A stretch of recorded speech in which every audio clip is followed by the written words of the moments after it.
Dans la dernière année, j'ai appris que mon adoption était en fait illégale.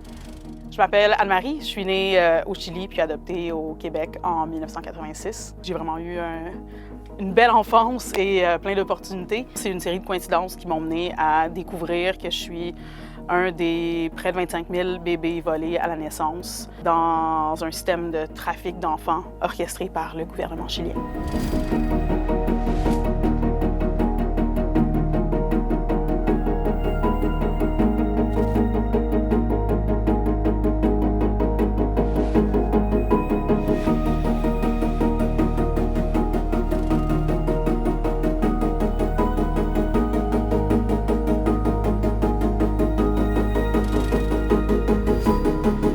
Les premiers headlines que j'ai vus, ça a été New York Times, Guardian.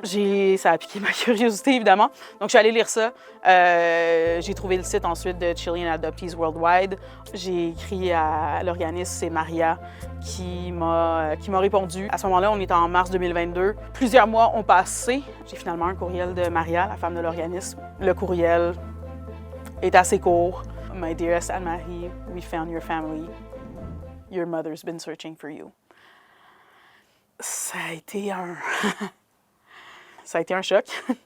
Ma mère biologique n'avait pas du tout Elle n'avait pas d'informations. Ça y est arrivé à quelques reprises d'arrêter des femmes dans la rue qui avaient plus ou moins l'âge de son enfant à ce moment-là. Quand j'ai appris ça, mon premier réflexe a été genre « Hey, j'aimerais ça appeler ma mère. » Ma mère adoptive, malheureusement, est décédée il y a 9 ans. Elle n'était pas au courant du système qui était derrière les adoptions. Elle a tout fait pour avoir un enfant, puis de s'assurer que cet enfant-là ait tout ce qu'un enfant peut souhaiter avoir. Si elle était encore en vie, elle ne serait pas contente. Il y a eu ce deuil familial-là qui a été fait dans les dernières années. Et là, d'arriver avec cette information-là qui fait comme... Elle est surprise, tu as une famille. Non seulement tu as une famille, mais ils n'ont jamais voulu te donner en adoption. Tu as toujours eu une place dans cette famille-là. Puis ça, bien, évidemment, c'est venu un peu shaker les fondations de mon identité.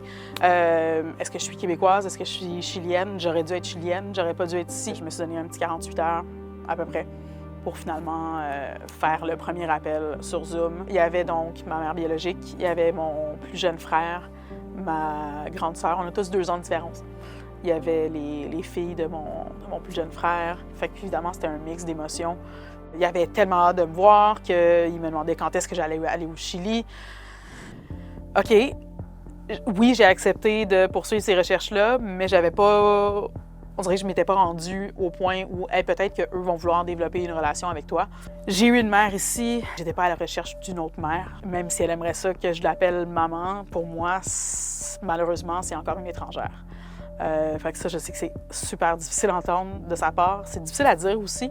Quand je réfléchis à tout ça, j'aimerais ça, pouvoir juste y aller librement et aller les rencontrer.